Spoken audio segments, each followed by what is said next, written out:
Try the fudge, they say. Try the fudge. I know what that good, means. It's good fudge. I got you. I got some, some treats for the garage, and we're gonna start bringing donuts every week. No, I'm beer and donuts. Try the fudge. I'm obese. No, you're not. It's a funny thing that you mentioned fudge, because I know you and I are drinking buddies, but there's this thing called snack buddies.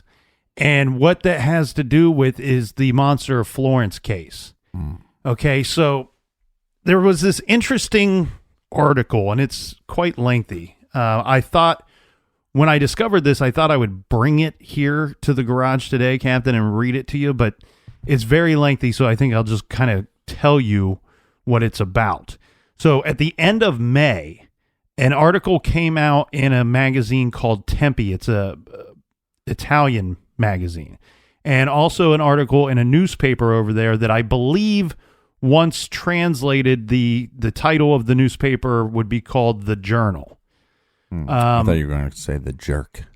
Well, it's called The Jerk. The interesting thing about these articles that came out, and they're one and the same from my understanding, is a case that we covered about a year ago, the Monster of Florence, which is one of the cases that fascinates me the most as far as unknown serial killers. Who could this person be? Who is the Monster of Florence? Well, this article claims to have knowledge of who the notorious serial killer is. And the crazy thing is, they refer to this man as Ulysses. And okay, apparently, why is that a real name? So it's my understanding is it's not a real name, that it's just some kind of code name. And I don't know if this is a code name that this person gave themselves, or if the person that did the interview came up with this name. But right, just an alias. I'm going to call this individual Ulysses throughout the article. The crazy thing, though, is this Ulysses person was actually referenced in the actual investigation for the Monster of Florence. So the way that this goes down, now I want everybody to, I need you, Captain, to understand that I'm kind of at the mercy of whoever translated this newspaper article. Because when you look it up, it's an Italian magazine, an Italian newspaper. So when you go to look it up, it's in Italian. Now, there's been some people that have translated it to English, and I do question if some things got lost in translation, let's say. But mind you, I'm giving you information, but I'm at the mercy of that whoever translated this article. All right, well, let's dive into this. But these, we covered Monster of Florence in episode 124 and 125. So if you're not familiar with the case, you might want to check those out before you continue to listen. So the way that I understand this is that this Ulysses guy was having a phone conversation with a biographer. The biographer wants to write a biography about this Ulysses guy and his life. So at some point during these talks, this Ulysses guy tells the biographer, I am the Monster of Florence. And not only am I the Monster of Florence, I'm also the Zodiac killer. What? So, say what? Let's break this down, because it actually could be it is possible. Physically possible, because the first Monster of Florence killing attack, this was 1968, and there were 2 victims, and then we have the Zodiac victims, which was from 1968, December of 1968, through October of 1969. Now, there are some people that claim that there are additional Zodiac victims, but these are considered David Faraday and Betty Lou Jensen are considered by most, kind of agreed upon by all, that is the first Zodiac killing. There is some thought that maybe that Sherry Jo Bates, I believe was her name, that she might be, in fact, the first Zodiac victim. Right. but physically possible, seeing that the first monster killings would have been August of 68. Right. Then you have the Zodiac killings from December 68 through October 69. And then it's not until 1974 that the monster of Florence starts killing again in Italy. Right. So there's a little break after the one in 68. And I mentioned snack friends or snacking friends. And this is where I question a bit of the translation that I've been able to come across. Because there's an article that once translated refers to snack buddies as being guilty as the monster of Florence, meaning it was like a group, Thunder Buddies. Well, it was meaning that it was a group of guys, and I believe one of them was tried for it, and I believe he was sentenced and then released later. They determined that he couldn't be the monster of Florence because he goes away to prison, and the monster continues to kill. So the reason why I question the translation, though, is this American article refers to it as snack buddies. And we covered Monster of Florence, and during that trial, what the man referred to him and his group as were picnicking friends, which I could see in a loose translation, it's similar, but it's not the same. So, well, not to debunk your theory, but it's very similar to like Andy Kaufman and how he would dress up as Tony Clifton and Bob Zabuda, I think it's his name. When Andy passed away, Bob then became Clifton. Tony Clifton. So all I'm saying is that... all right. Whoa. Well, there's a little Tony Clifton there for you. First I was afraid. No, but... that was putrefied. But my point here is that if these were snack buddies or picnic comrades, right?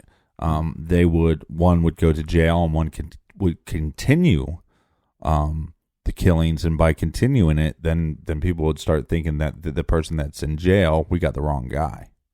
Yeah, and that's certainly a possibility. And here's the thing. I do this too.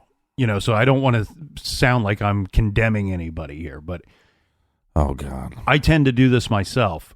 I think sometimes we romanticize some of these serial killers, and there was a lot of thought. So the picnicking friends or snack buddies, whatever you want to call them, they're often referred to as this kind of group of bumbling idiots. They're the wet bandits. Yeah. And so there were a lot of people that when they put this dude on trial and when this stuff started to come out through the course of actual investigation, people were going, wait a second, this monster of Florence should be like a Hannibal Lecter type, like some brilliant, uncatchable serial killer that goes around and he can just do whatever the hell he wants because he's smarter than the police. He can outwit them. Now, this new article would certainly point towards what some people might determine to be a more deserving character of this actual identity of the monster of Florence, and it being somebody that would be the Zodiac as well. So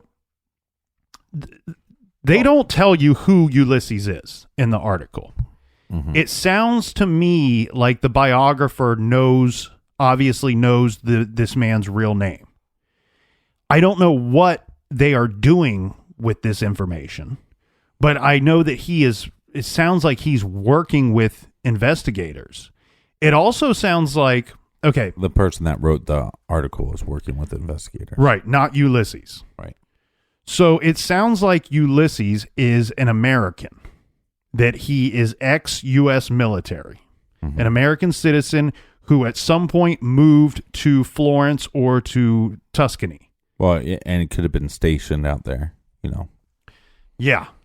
But according to this article, he did the Zodiac killings, then moved to Italy. Okay, so the crazy thing here is because people were like, well, you got to back this up. You can't just say you had a phone call with, I mean, I could call somebody and go, guess what? I'm the monster of Florence. I'm the Zodiac killer. I'm Santa Claus. And I'm the Easter Bunny as well. I'm very busy. You do kind of look like Santa Claus, but the problem with that is you weren't born in 68. So. Right. And so this biographer kind of backs up the information by saying, look, using information that this Ulysses provided to me, I was able to solve some of the previously unsolved ciphers that were sent by the Zodiac. Oh, nice.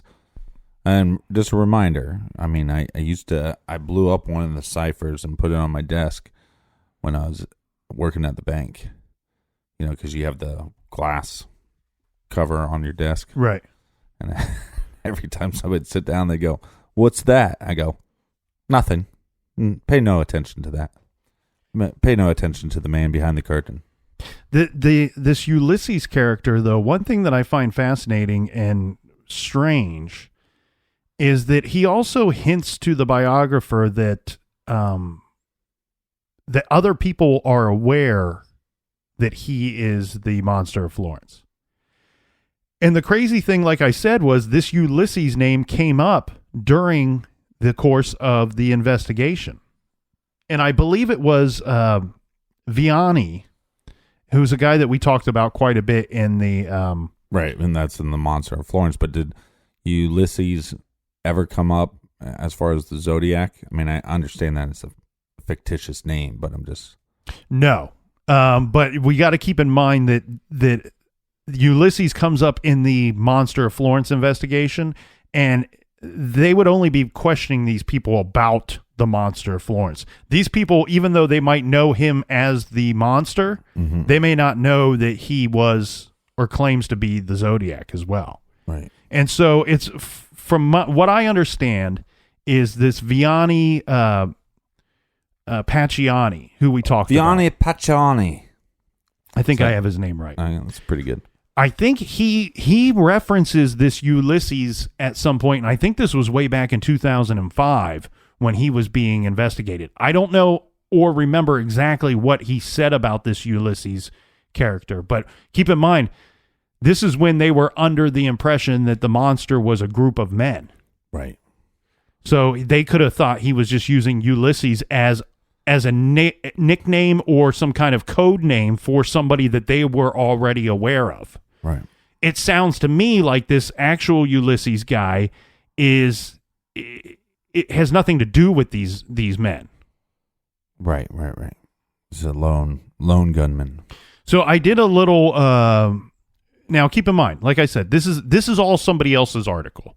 But from my understanding, Captain, what I think makes this more interesting to me is that what I've seen online, I have people, there are Italian people that have said that the Journal and this Tempe magazine are not, they're not like, like our National Enquirer.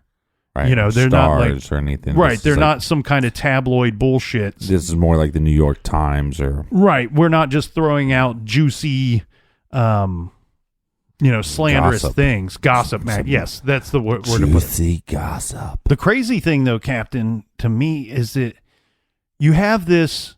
They're actually similar crimes when you think about it. If you take away the Paul Stein killing of the Zodiac, so the Zodiac killed Paul Stein, who was a taxi cab driver. He hired him to drive him to a location. He shoots him, and then he flees the taxi cab. But with the exception of the murder of Paul Stein, these are similar cases in the sense that we're talking about people, a couple, boy and girl, man and woman, gunned down inside their vehicle as they parked in a lover's lane type situation. So very similar in style and in motive, I guess. So there's a possibility for you.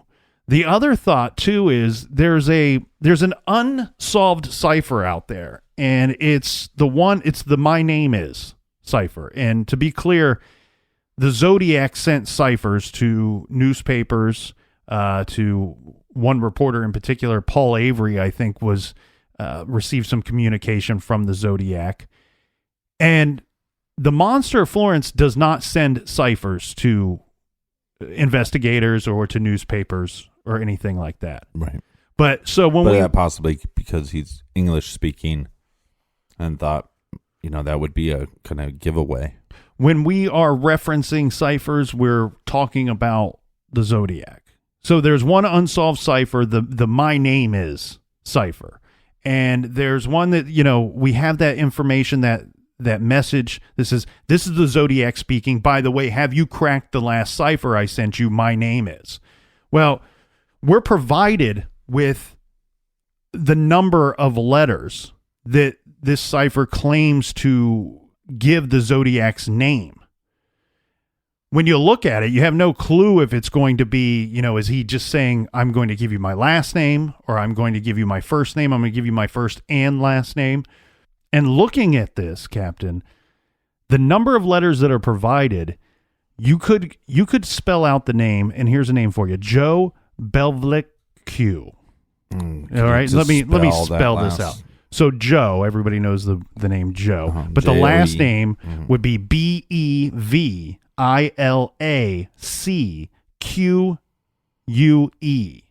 This is my mother's maiden name. And I swear to you, this morning when I was eating Raisin Bran, before I got my car to join you here, I could say that name perfectly fine when I was sitting at the kitchen table. But now that I'm in the garage, not possible. That's because you had a healthy breakfast and your brain was working correctly. Why does this name mean anything at all?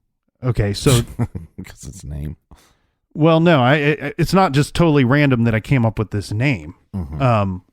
So there's a guy, and his name is Giuseppe, and then that last name, Bevillacque. Mm-hmm. Well, why is he important? He is important because he was the director of a cemetery in Florence. This was at the time when the French couple was murdered, and they were killed just 300 yards from his home. So I'm wondering if this guy, this Joe guy, once he gets to Italy, he's now Giuseppe with the same last name. This guy is an American. We know that he is an American. So I was just trying to figure out who could this article be talking about when they call this guy Ulysses. And if so, is there any tie to him to the actual one of the cases? Because for all we know, he could... For this to be true, Captain, it doesn't necessarily mean that this guy has to be both the Zodiac and the Monster of Florence. Mm-hmm. He could be just the Monster of Florence, or he could just be the Zodiac. Right. He could be completely has lost his marbles. Right. Because it seems a little weird that he would be telling this biographer. Now, I do want to clear this up. From my understanding, this happened over the course of many conversations. It wasn't like he just rang him on the phone and immediately admitted to being the most notorious serial killer in Italy. Ring, ring, ring. Ring, ring, ring. Hello. Yeah, I'm doing a article for my paper. Mm-hmm. Are you the Zodiac? Are you the Zodiac? See, that might have went down that quick. You don't know. We have no proof that it didn't. The crazy thing, though, what if he was drunk and you just caught him at the right time and he was like, "Oh, who's this? Oh yeah, I killed some people." Here's where my mind goes. Mm-hmm. Couple things. Back to the Raisin Bran.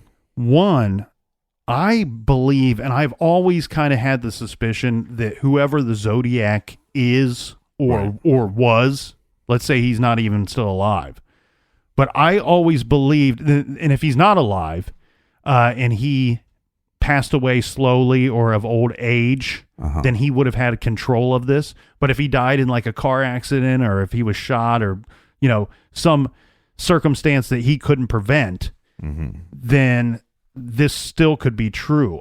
I've always thought with the amount of communication that the Zodiac sent to newspapers and to law enforcement, that at some point this dude would want credit, let's say, for being the Zodiac. I agree with you on that. Yeah. Just like BTK, what we learned from him, as much as he still wanted to be a husband and a father, right?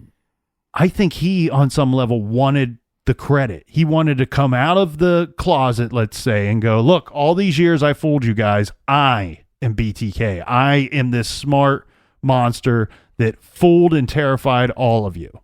And and then somebody that's capable of doing the Zodiac plus the Monster of Florence, he could have came out to this paper and said, okay, I'm going to give you all this information. I'm going to give you a breadcrumb, but just hypothetically speaking, the guy could be sick, knows he only has 6 months to a year left. Mm-hmm. So I'm going to give you all this information, and by the time it takes you to figure out the other pieces of the puzzle, as I give you more pieces, and now as investigators get involved, if you catch me before I die, I'm going to die anyways. So it could be something of that nature. If he, in fact, were able to provide answers that would ultimately solve the unsolvable ciphers sent from the Zodiac, that might be good enough for me to believe that he is, in fact, the Zodiac. I think, if memory serves me correct, Captain, I don't think there was any DNA regarding the Zodiac case. Because I wonder if there's touch DNA of some kind now. I mean, because that technology wasn't around back then. Well, you have, so Golden State Killer is caught by this, people figuring out their ancestry. Right. And so there was some thought that cases like the Zodiac would be next. We do know that he sent mailings a lot. So did he lick any of those stamps? Right. But I couldn't find it in all the years that I've read about Zodiac. And he's one of those guys that no matter who covers it, where and when, I listen, I read, I watch. I've never come across anyone ever saying that there is DNA on the Zodiac. Right. Now, I bet you they have some form of DNA on the Monster of Florence, if that in fact was investigated and treated properly, if they knew to do that at the time.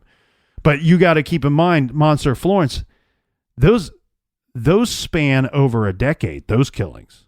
So where they might not have known to do that in 68 and they wouldn't know to do it in 74, is there a chance that in 84 and 85, when he killed again, and these were very violent attacks. These were different than the Zodiac killings. The Zodiac seems to me like he walked up to the door near the car, boom, boom, boom, shoots the man, shoots the woman, and then flees.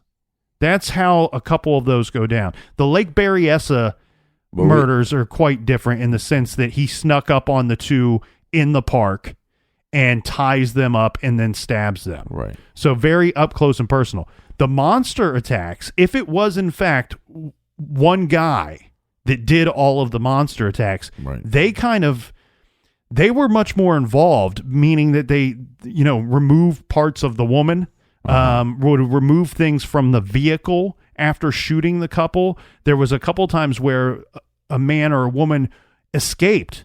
They got out of the vehicle and took off fleeing, and the monster had to track them down on foot and hunt them like an animal. Almost. Is it the same caliber of gun? Because I wonder if they could do a ballistic test, in the Zodiac and in the Monster of Florence, and if they could connect them. It doesn't have to be all the victims. It could have had different guns for different attacks, but if you could just link one of the Zodiac with one of the Monster of Florence attacks ballistically, then that's pretty solid right there. So I don't think that that's going to be the case. I do know that the same weapon was used in all of the Monster of Florence attacks. It was a 22 Beretta. And the reason why I say I don't think that that's going to be the case is I don't think this man, he may not have had the means to be able to travel with a weapon. Well, if he's being transferred, if he's in the Army and he's being transferred, you'd think that he would have, maybe there's a possibility that they'd be able to carry a gun. Right. But not everybody would. And so, one, I don't know that he would have the means to do that regardless of his position. Two, the thing is, the way that this sounds, the way that this article reads, is that this is not a conversation that this biographer had a week ago. You know, even though this article came out, you know, at the end of May, it sounds like these conversations took place in 2017. He's probably provided a certain amount of information to investigators already. So a quick check of that would have been to look up what kind of weapon was used by the Zodiac. And I actually think the Zodiac killings were, from my understanding, if memory serves me correct, I think there was something interesting about either the ammunition used or the gun that was used. I think that there's almost something to suggest there that maybe the Zodiac manipulated the ammunition in some form. Put down the booze and walk away slowly. Just put it down and walk away. You also have to wonder how much of an ability would this man have to go back and forth from California to Italy. You know, even if you could find something that you go, all right, well, these seem to have happened too close together, or there's crimes going on in Italy at this time and then stuff going on with the Zodiac in California over here. Right. They can't be the same killer. One thing that would kind of point toward that a little bit would be this deal with the 1968 case. You know, one being in August of 68 in Italy and one being in December of 68 in California. But like you said, who knows? Could he have been stationed overseas? Mm-hmm. So repeat that. So the first attack happened when and where? In August? The first monster attack, as I said earlier, was August of 1968. Mm-hmm. And the first Zodiac, well, again, what a lot of people consider to be the first Zodiac killing was December of 68. Right. So you are in Florence because you are stationed somewhere close. You're stationed over there. You commit this crime, and then the army sends you back home for a week or two for Christmas vacation, and you commit a crime over there. Well, you have to wonder too, what is the moving? That's a big move, to move from one country to another, to move from California to Italy. What does the move have to do with your career as a killer? You know, is it something like, okay, I feel like they're on to me here. I feel like they're catching up with me, and I'm going to flee, and I'm going to go move here, and I'll kind of pick up where I left off. Or is it just kind of happenstance? Are you a killer first, and it had nothing to do with them getting close to you or you getting nervous? It's just, hey, I've always wanted to retire and move to Italy, so I'm retiring, moving to Italy, and I'm a killer. That's what I do, so I'll just do that here. Yeah, or this idea that, you know, you commit a crime. Now you're committing on a crime on an individual that you necessarily don't really know the victim, or maybe spent some time stalking the victim. We don't know that for sure. But this is a random victim. So what better thing to do is, one, not be a resident, you know, or quote unquote resident. You commit this crime, then you leave, go to a different country. So even if investigators start trying to connect the dots, if the dots even came close to you, you're already gone. Mm-hmm.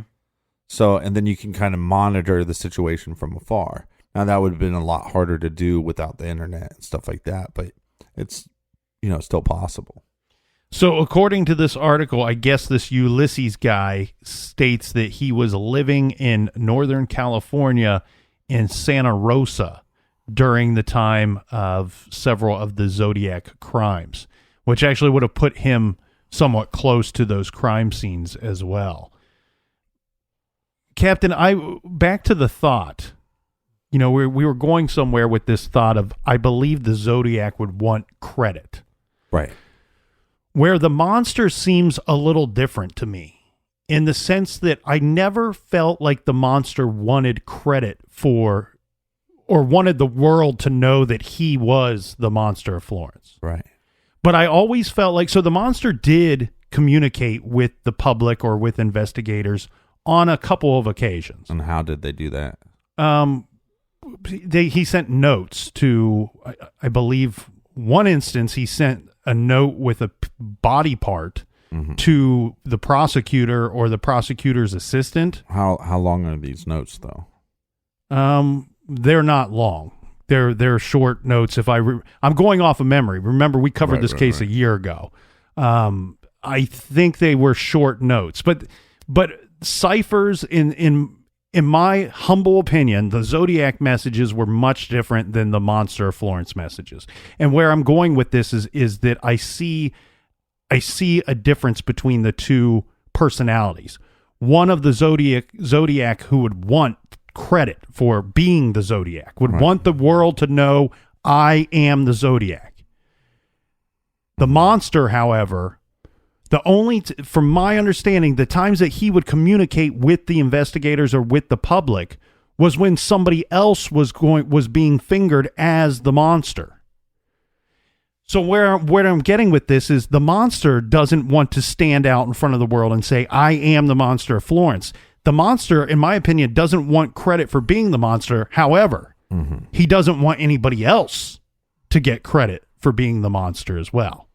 Yeah, but I think the funny thing is that I believe this theory or this article kind of clears that up pretty simply. I mean, simply stated that the Zodiac, we believe this is a American man, so what is his native language? He would be English speaking, so he would contact the police through, writing English letters, and the ciphers are English letters, and so you commit these crimes over there, and like I said, if you're sending letters in English, wouldn't that be kind of a giveaway?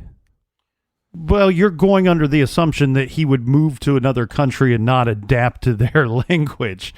You know what I mean? It'd be pretty obvious that it's an American, that it's or an English-speaking person if you sent those letters in English. Right. But what I'm also saying, it's also kind of a tell if somebody is kind of generic in their knowledge of foreign language as well. Right. Or not using things correctly. Right. Like, to be able to speak a little Spanish is different than being able to write a whole letter. I think anybody that has taken foreign language kind of understands that you develop slowly, and it becomes, it takes a long time to get to the point where you're kind of writing fluent, Right. It's almost like you can speak it before you can actually then make it make sense on paper. And obviously But that's why I'm wondering if there are short letters, because then you go, okay, well, this person could have been able to put together those simple letters for police. And I could be wrong in stating that they're short, but I don't recall them being of great length. Right. Neither do I. But the thing here to me is, I wonder, because the Zodiac to me, what was his ritual? What was maybe signature? I get those confused from time to time when we're talking about these serial killers. But the thing that he had to do, the thing that the Zodiac had to do, is very similar to BTK, where they had to communicate with the police or with the public. They had to. That wasn't something that they could set aside. It was that portion of what they were doing was almost more important to them than the killing, because communicating with the police or the public is not something that was necessary to do to carry out your fantasy of your sexual fantasies or your fantasy of murder. All you're doing by communicating with the police or the public is you're putting yourself in a much higher risk of getting caught. You're opening up yourself to them being able to decipher some things about your personality, words you choose to use, where you could be from. Yeah. So the Zodiac to me has always been one of those weird situations where I feel like he's very much like Dennis Rader in the sense that he's somebody that wants credit, that he wants to stand up in front of the world and go, look, I am the Zodiac. But these communications did stop. Why did they stop? Was it because he moved to Italy? Or did something happen to the Zodiac. Well, again, if you move to Italy, I mean, now you have to. How are you going to get this? You can't send them a letter from Florence. That's going to be a dead giveaway. This is the Zodiac speaking. Hello from Italy. Right. This is the Zodiac. Hello from. Well, but the cipher, like you said, I mean, you could almost test this Ulysses character and say, look, here's the ciphers that haven't been solved, and what do they mean and why? I think the thing that you're overlooking, which, I hate to, make you feel bad about yourself, but you're overlooking something really important. I mean, we know who the Zodiac is. Oh, well, you're making a joke that nobody's going to be able to follow along with. Well, no, because there's the new Ed Edwards documentary. People might have seen it. I haven't got a chance to see it yet, so hopefully, maybe once I watch that, I'll let you know if it's good. So, because I'd like to talk about that sometime. Well, just to mention what you're referencing there, so we don't totally lose out on the conversation. So Ed Edwards is a convicted serial killer. He is somebody that's dead. He died in prison. I don't remember the year. Mm-hmm. But there's a gentleman out there that believes that basically to sum it up as simple as I possibly can, it's almost like any unsolved serial killer case is Ed Edwards. It was guilty of that, meaning like the Zodiac, for one. Mm-hmm. It was, in fact, Ed Edwards. Well, let me look this up. So it looks like the documentary is called "It Was Him." Okay. Because wasn't the book called It's Me? Yeah, so they probably couldn't use that. So there was but did Cold Case Cameron, did he work on this documentary that's coming out? Yeah, the cast is Wayne Wolfie and John Cameron, which is Cold Case Cameron. And it looks like it says season 1. Okay. And it looks like there's maybe 6 episodes. What channel is it going to be on? Netflix? Right now it just says available on YouTube. Oh. And which I have YouTube Red, but it says $1.99. So the book was called It's Me, and the documentary that appears to be a season docu-series is called It Was Him. Right. Look, I'll agree with Cold Case Cameron on one thing. I do think Ed Edwards probably committed some very terrible crimes, if not, in fact, murders that he was not convicted of. I just don't know that he was the Zodiac. So why does Cold Case Cameron, without having read his book, I should say that I've not read the book, right? Because in all fairness to Cameron, before I try to pick his theory apart. No, I think I think Cold Case Cameron is a very intelligent guy. I think he makes giant leaps. There are connection points. So I mean, the main thing is the attack that went down in the park with the couple that survived, and the Zodiac said that he spent time in a certain prison in Montana. Yeah, so I think that's the prison, but this and he said it was a couple years ago. This would have lined up with the same time that Ed Edwards was in that same prison. So there is a connection. But what happens with Cold Case Cameron is he takes that one connection and then he goes through these other connections. Now, in the Zodiac, there's more connections because Ed Edwards was also a Lover Lane type killer. Mm-hmm. So the Ed Edwards theory, as far as the Zodiac goes, there's at least 2 connection points there, Similar style killings, and you're right. It was the couple that was attacked at Lake Berryessa. He ties up the boy. Well, I say boy, but they were young. They were younger than me. The young man and the young woman. And as he's tying them up, he tells them, "Look." He references something to have served time in this specific prison in Montana, and we know that the Zodiac said that because the young man survives the attack. Mm-hmm. The young woman does not, but the young man says, look, this is how he talked. This is how he was kind of a stocky guy. He was about this height, and he said this to me. Did she die at the scene, or did she live for a while? They were They were both stabbed repeatedly, and I believe that I believe that he phoned in, he being the Zodiac, phoned in this attack, and they were found there tied up and stabbed. And I think she may have died when they were transporting her, right? Or she was dead upon arrival. I don't remember, but you know what's weird, and I don't know that we got into this during the BTK discussion, but one thing that was weird, I believe that a lot of these serial killers, that they kind of learn from one another. And it's interesting that the Zodiac says, as he's tying them up, and I think he says to them, look, I just need your keys and your wallet, and I'm going to I'm an escaped convict. I need your keys and your wallet because I'm going to take your car because I'm going to travel somewhere. Right. And BTK would say almost the exact same thing to his victims as he was tying them up, trying to put them at ease, stating that, look, if you just cooperate and let me tie you up, I just need to tie you up so I have some time to get away. And I'm going to steal your food, your money, and your car, and I'm driving out of this state. Well, on a point that would probably go against Cold Case Cameron is the idea when you think about what the BTK is saying. Now, maybe he just stole that from the Zodiac, but what better thing to do is to say, not only was I locked up, but I was locked up here, right? And you were never locked up.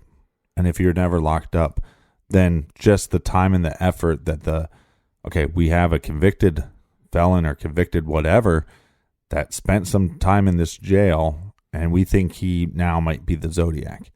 Now you're talking about hundreds and hundreds of inmates. You're talking about so many man hours for the cops to have to go through and process. So is it possible that the Zodiac was just completely bullshitting just like BTK was? Yeah, but where I was going with that was I feel like Dennis Rader was stealing that from the Zodiac. Right. He's looking at a situation where it worked, and he's like, you know what? I need something to calm these people down so I can bind them. That's the most important thing to me, is binding them. Just like I said with Zodiac, most important thing to him seems to be the communication afterwards. These are both things that aren't necessary to the killing, but they're necessary to the fantasy of their serial killing career, let's call it, for a lack of a better term. Yeah, no, I totally believe that. I mean, I think a lot of these killers too, I mean, even in the mass murdering case of Newtown, we saw that that perpetrator then sat there and made a list and basically kind of, statistics on the different killers, to almost in a way to study all of those and to see where they can try to put themselves on the list. So I definitely think that stuff's happening. But also, you're going to find this conversation that I had with William Ramsey pretty interesting. He's author of many books, probably most famous for Abomination, a case study on the West Memphis 3. But we were talking, and his theory on the smiley face killer is even more in depth on that idea of learning from other killers. Well, here's the thing, Joel Rifkin. So Joel Rifkin killed prostitutes and working girls in New York. Yeah. Okay. And he was arrested for this. And he said that when he had these sexual fantasies, these murderous sexual fantasies from a young age. And when he got a little bit older, I don't know if he was like 20, I don't know if he had killed by this point, but he said he picked up a book about the Green River Killer. And he goes, look, everybody else reads this book, and it's a fascinating manhunt. How do we catch the Green River Killer? He goes, somebody like me reads this book. It's a how-to book. It's a how to get away and how to be a serial killer and get away with it. I get to read this book about this guy that's doing all these horrible things. Guess what? His victimology is almost the same as mine. And he's gone all these years without getting caught. Well, Yeah, but- I can use some things from that book.